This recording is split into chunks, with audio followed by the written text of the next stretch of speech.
आदाब सभी सम्मानित विद्वानों को। आज मैं आपको कुरान के सबसे गहन और व्यापक अध्यायों में से एक सूरा अल बकरा में गहराई से ले जाना चाहता हूं। गाय के नाम से मशहूर यह अध्याय कुरान का सबसे लंबा अध्याय है, जिसमें 286 आयतें हैं। सूरा अल बकरा मदीना में नाजिल हुई थी और इसमें बहुत से विषयों को शामिल किया गया है। इसकी शुरुआत कुरान के जिक्र से होती है, जिसमें जोर देकर कहा गया है कि यह किताब अल्लाह से डरने वालों के लिए हिदायत है। यह अध्याय मुस्लिम समुदाय के लिए आस्था, कानून और मार्गदर्शन के विभिन्न पहलुओं पर चर्चा करता है। एक उल्लेखनीय भाग आयत अल कुर्सी है, जो आयत 255 में पाई जाती है। इस आयत को अक्सर सुरक्षा के लिए पढ़ा जाता है और इसे कुरान की सबसे शक्तिशाली आयतों में से एक माना जाता है। यह अल्लाह की संप्रभुता, उनके शाश्वत स्वरूप और उनकी सर्वशक्तिमत्ता के बारे में बताता है।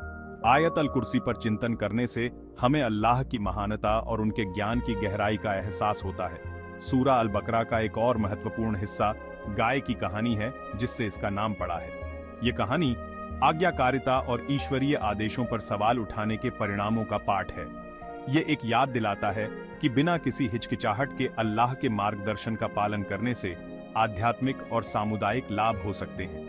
यह अध्याय दान, रोजा और हज के प्रदर्शन के महत्व को भी संबोधित करता है। उदाहरण के लिए आयत 178 में धार्मिकता को केवल पूर्व या पश्चिम की ओर मुंह करके परिभाषित नहीं किया गया है, बल्कि अल्लाह प्रलय के दिन स्वर्गदूतों, पुस्तक और नबियों पर सच्ची आस्था रखने से परिभाषित किया गया है।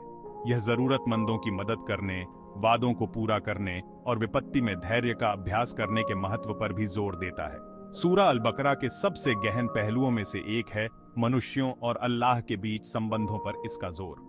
आयत 188 और 187 में अल्लाह के अपने बंदों से निकटता पर प्रकाश डाला गया है, खासकर रमजान के महीने में। ये आयतें हमें याद दिलाती हैं कि अल्लाह हमेशा हमारे पास है और हमारी दुआओं को सुनता है।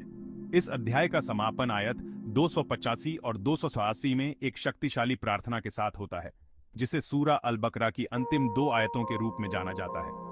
ये आयतें आस्तिकों की आस्था और आज्ञाकारिता के प्रति उनकी प्रतिबद्धता की पुष्टि करती हैं। प्रार्थना में अल्लाह से क्षमा और दया मांगी जाती है, हमारी मानवीय सीमाओं को स्वीकार करते हुए और उनके मार्गदर्शन की तलाश की जाती है। संक्षेप में, सूरा अल बकरा ईश्वरीय ज्ञान और मार्गदर्शन का खजाना है। इसकी शिक्षाएं कालातीत हैं, जो व्यक्तिगत और सामुदायिक जीवन दोनों के लिए बहुमूल्य पाठ प्रदान करती हैं। मैं आपको इसकी आयतों में गहराई से उतरने, उनके अर्थों पर चिंतन करने और अपने दैनिक जीवन में उनके पाठों को लागू करने के लिए प्रोत्साहित करता हूँ। सूरा अल बकरा की इस खोज में मेरे साथ जुड़ने के लिए शुक्रिया। अल्लाह हमें इसकी शिक्षाओं को समझने और उन्हें लागू करने की क्षमता प्रदान करे। फी अमान अल्लाह।